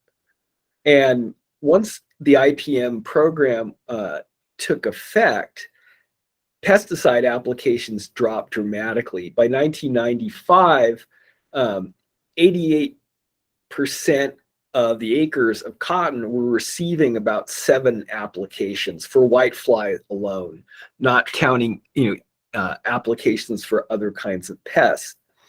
In recent years, about half of cotton acres in Arizona received no sprays whatsoever for whitefly, and the other half only received 1 spray of narrower spectrum insecticide. So applications dropped dramatically. And as with application costs also fell. They were approaching $600 a hectare, and now they're below 100. There was also a resistance management plan. So there were action thresholds for the IGRs based on sampling. So you need to know about the pest populations before you just indiscriminately spray. The IGRs were limited to a single application per season. Other kinds of broader spectrum insecticides were delayed as much as and limited as much as possible. Now, the synergized pyrethroids, which people were overusing, were very broad spectrum. They had negative effects on beneficials based on the Oregon State IPM prime model that measures different kinds of risks. The synergized pyrethroids were high risk for wildlife and pollinators. The IGRs are very, very selective. They're fairly, there's no significant risks according to the Oregon State models to aquatic wildlife or pollinators. And again, there's continued monitoring to prevent resistance. Another issue is when pests are mobile, they can create a collective action problem or opportunity. So the effectiveness of pest control could depend on actions of neighbors if pests are very mobile. And so a grower response would be, why should I adopt particular new practices and incur extra costs if none of my neighbors are doing that? And so area-wide programs may be needed. And area-wide programs have been used in the United States to overcome this collective action problems. In the most successful ones, the growers actually lead in the decision process to determine the management rules that everybody will abide by. So the growers themselves can monitor and enforce the rules of the game. And the government here is in the background. It can monitor and enforce the compliance with the grower-approved rules. So the rules aren't top-down, but bottom-up. And the government also provides financial and technical assistance. This was applied with codling moth in California. And in California, codling moth had evolved resistance to azinphos-methyl, insect growth regulators, pyrethroids, carbamates, and chlorinated hydrocarbons. So this is an example of the pesticide treadmill, where growers would use one compound, there'd be resistance, another compound, there'd be resistance, and over. And with this cycle, pest insecticide applications rose from 0.7 to 2.7 kilograms per acre per year. And even with all this application, growers still suffered large economic damage. Researchers at the University of California demonstrated the effectiveness of using pheromone-based mating disruption with limited insecticide sprays. And an area-wide program was initiated first in a modest scale among the most receptive growers in an area where they thought success would be achieved because the production area was isolated from other farming parts of the state. And once this program was successful, it then was expanded to other parts of the California.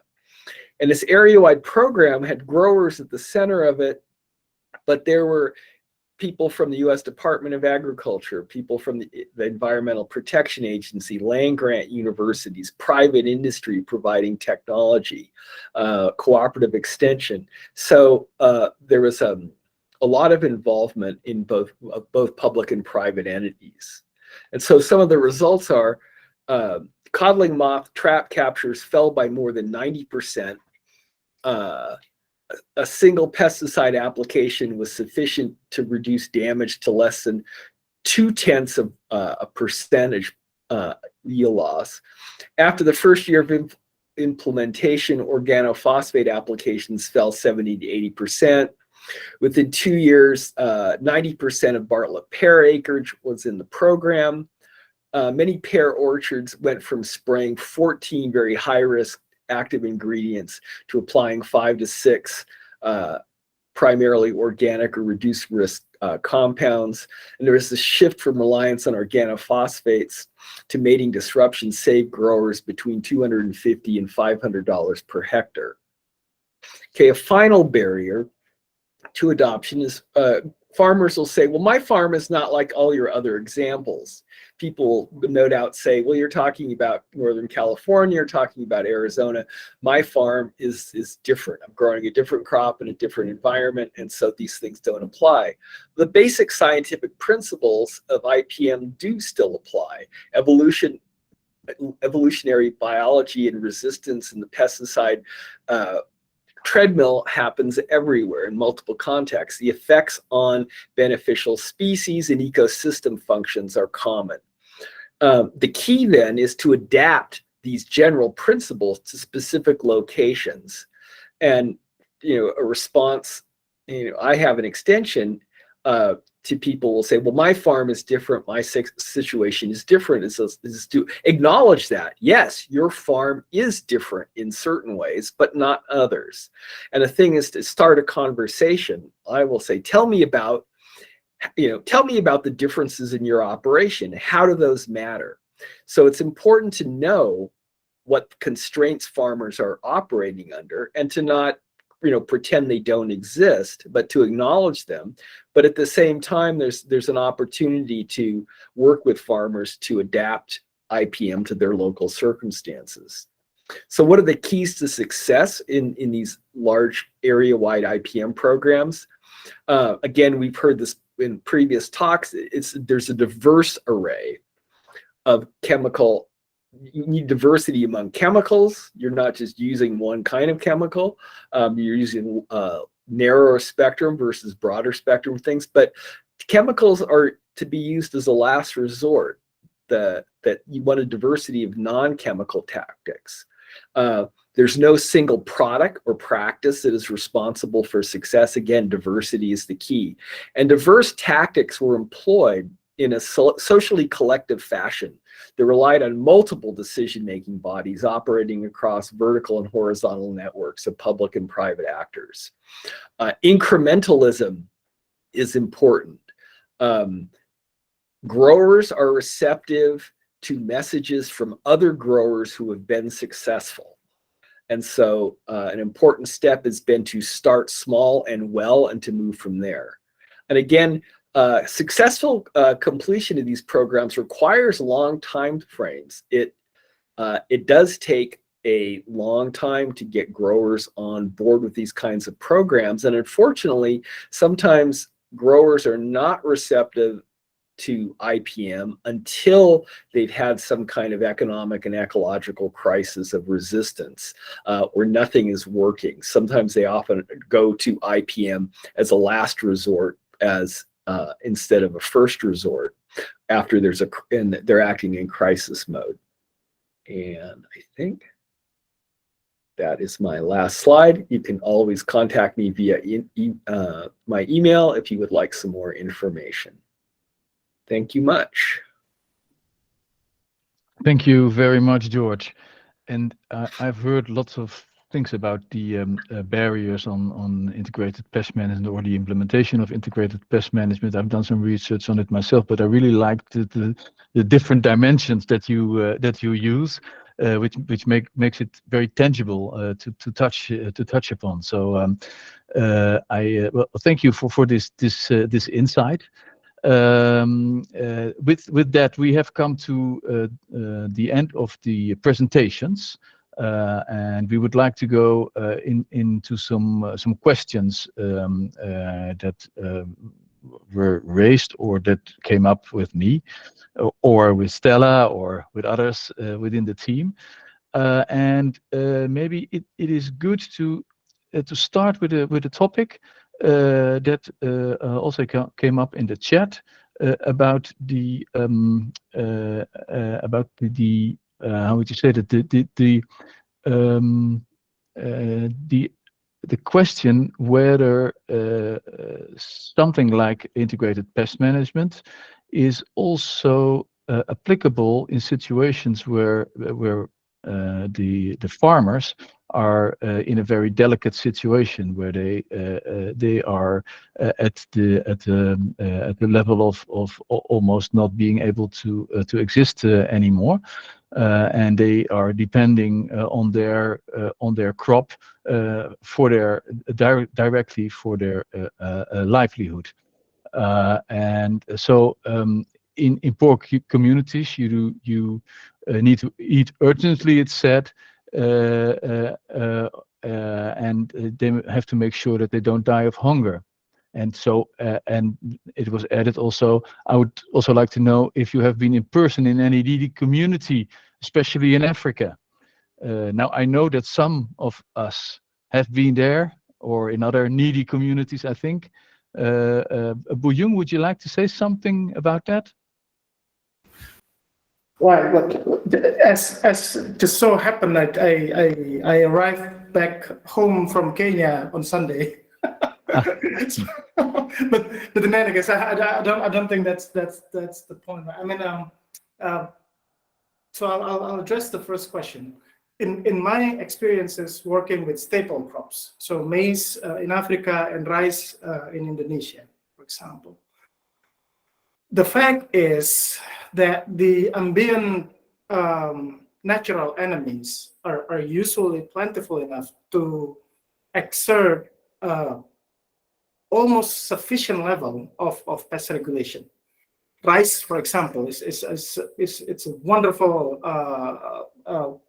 trophic network there with multiple natural enemies that control the herbivore population at a relatively low level.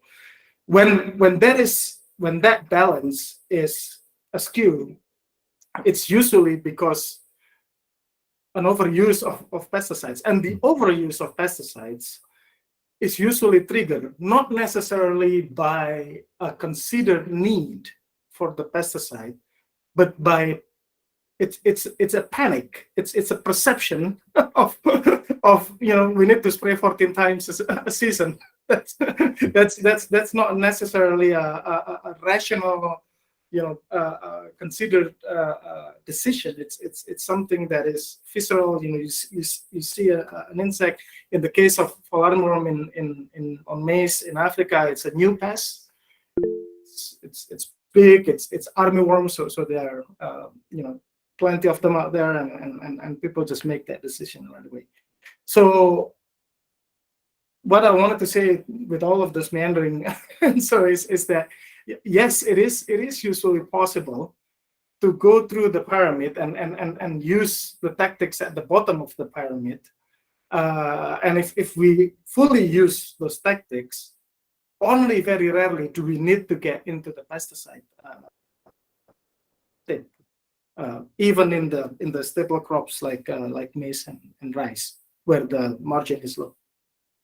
All right, thank you, Buyung. But then there is obviously the point of education, etc. Maybe George and Buyung, you both have something to say about that, because I mean, as George mentioned, I think you did. It's rather high technological thinking, actually, which is not, I mean, not in the common sense of high technology, but you really need to know what you're doing before you stop using pesticides, because certainly in certain areas of the world this may mean hunger or no hunger. I mean, it does, but again, a lot of even small-scale producers, because they're there all the time, have a lot of traditional knowledge about what works and doesn't work, and so some of these alternatives are actually disrupting not only the local environment, but they're disrupting that traditional knowledge about what works.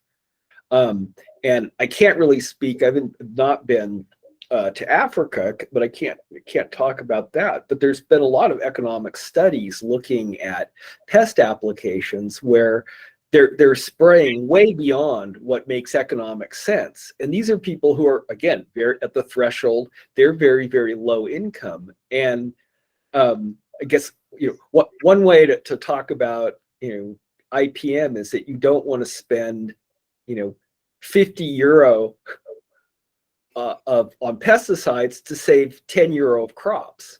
Mm-hmm. Mm-hmm. And that's what we see people doing. And so that the kind of chemical intensive strategy is often less profitable. And so it actually is economically harmful for people who are very needy. Mm-hmm. So for you, George, it is a how do you say that in English? It is something that is beyond doubt that you actually should go in that direction when you are speaking about pest management. I mean, we've seen, especially in developing countries, not only negative effects on crop health, but also, applicator health.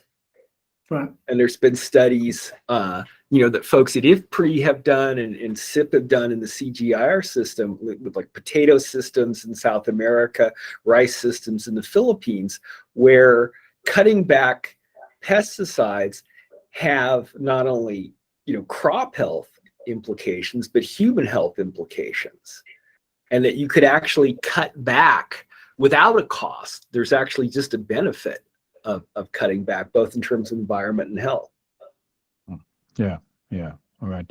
Yeah, that is I think that is more and more eminent in Western Europe as well, that farmers often suffer from Parkinson's disease because of and it is related then as far as I understand to pesticide use throughout a long period of time. So yeah. All right. So Buyung, you wanted to say something? No, but I agree with everything that George mentioned there. I mean, just an example of you mentioned the knowledge side of things. We now have quite a number of farmer field school activities running all over Africa. Actually, we have farmer field school in Kenya, farmer field school in Malawi, and in Ghana. And in all of those, we are trying to, I mean, farmer field school is not necessarily just teaching farmers about solution, right? It's more engaging farmers, facilitating farmers to experiment themselves. And one thing that we keep on seeing is that, you know, farmers come up with their own solutions. Tithonia grandis, the use of Tithonia as botanicals against fall armyworm. This is something that's available at the farm level, you know, and they even think about, all right, we need to mix it with aloe vera as a sticker and chili. So this was what I did last week, was essentially learning from farmers and see what they're doing out there in Bungoma County in Kenya. And yeah, indeed, it's important, as George mentioned. There's a lot of traditional indigenous knowledge out there that we need to also perhaps pass in a robust way, but have a healthy respect on. Yeah. Right. Thank you. So we are moving towards the end of this webinar. I would like to do 2 more questions, and then we will get back to the other questions that are posed, and you can still keep posing questions if you like in the chat. We will get back to those questions in due time. But there are 2 things that I would like to touch upon, and one is a question from, I don't know if I pronounce it well, Nushin MSH, and the question is whether Nushin would like to have more information on the most common KPIs that farmers can use to measure measure or monitor the status of pollinators' health in their farmland. I think that is a very very good question here, and perhaps Koos can say something about that. I can try to say something about that. Pollinator health is a difficult term, of course, but one of the most obvious things you can do is look whether your crops are pollinated or not. So we often in the Netherlands use, for example, the number and the shape of apples and pears or strawberries as a kind of measure of the pollination power of your backyard. So in fact, if you have good pollination, then it's most likely that you have good pollinator communities. Otherwise, health is difficult to manage, of course, and to look at. You should look at it over several years as well, by the way, because it may be that one year it's a cold spring or a cold summer or whatever, and then some species do very well, and another year other species do well. So you have to measure it over the years. But I would start with looking at whether your crops are pollinated or not. Yeah, but then you need, of course, sort of a standard to compare it with. Yeah, but what you can do is hand pollinate some of your crops and look at whether you get more fruits, or look at what your neighbors have, because I'm sure that some neighbors that live closer to natural areas or whatever may have better pollination than you sometimes. Yeah. All right. Yeah.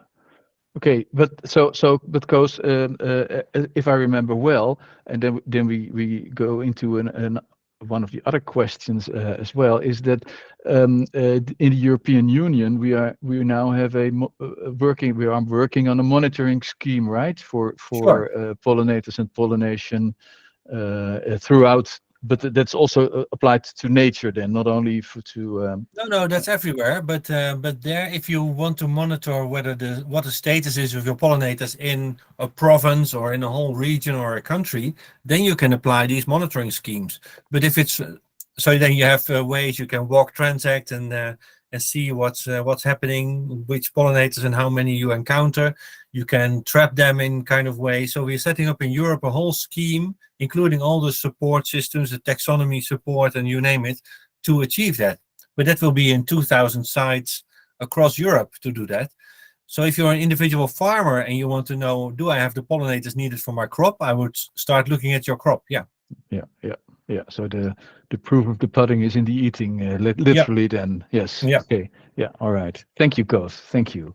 So we then the last question that I would like to go into, and this is a bit a risk because it can take lots of time. So just some small reactions. But Paula Silva asked, I would like to have some views or opinions about the existing policies pro IPM in Europe and the US. Would anybody like to say something about that? I have to go teach soon, so I'm going to say my piece and leave. Thank Yes. you all. But in the US, there's different grant programs to promote IPM. Industry has struggled in terms of promoting it versus organic. There's been attempts to do like IPM labeling, and people are not receptive to IPM per se, versus organic. So in terms of private sector, organic has actually been, I think, more of a bigger push than IPM. But I think, again, there's funding for, research and extension, not so much for like, cost share programs for farmers to adopt. So that's kind of the status in the US. All right, thank you, George, and good luck with the teaching, Yeah. and have a nice day further on. And thank you so much for joining us and for giving your presentation. Okay. Anybody else who would like to say something about the European situation? Not really, right? So I think in Europe we are working towards there is a policies that has declared that we should minimize the use of pesticides in 1930 by 50% or something like that, 75%, and that IPM is one of the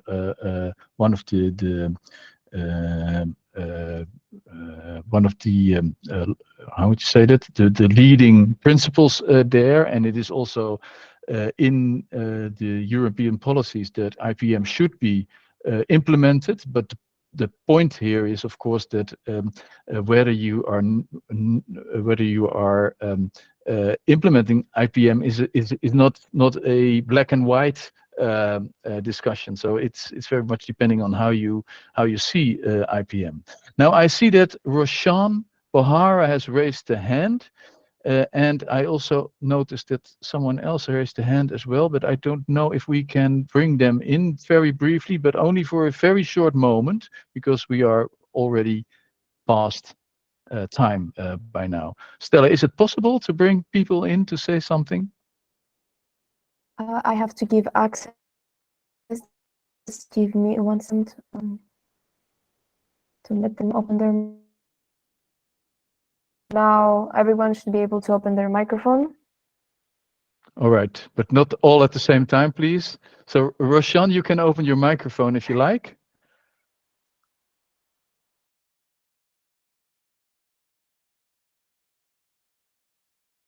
No? All right. Then it doesn't work. Then if you would like to say something, Roshan, then you can also do it again in the chat, and we will get back to that, response to that. And there was also, I'm sorry, I forgot the name. I think it was somebody from Norway who also raised hand earlier in the webinar. But it's a bit difficult to bring in people like this. So all right, I think we should close the Q&A session now by saying that thank you to all presenters, obviously, and we will get back to the questions as mentioned. Stella, would you like to close down? Thank you for joining. There are still a lot of questions that are not answered. They're interesting and relevant, so we will try to create content to answer these questions and post it on Wikifarmer library within the next coming days. Feel free to send our team an email with extra questions if you come up with something new. Thank you, the presenters, for the very interesting insight. And we'll definitely come up with another webinar in the future. Good. Thank you very much, everybody. And we'll see you around then. Good day. Thank you.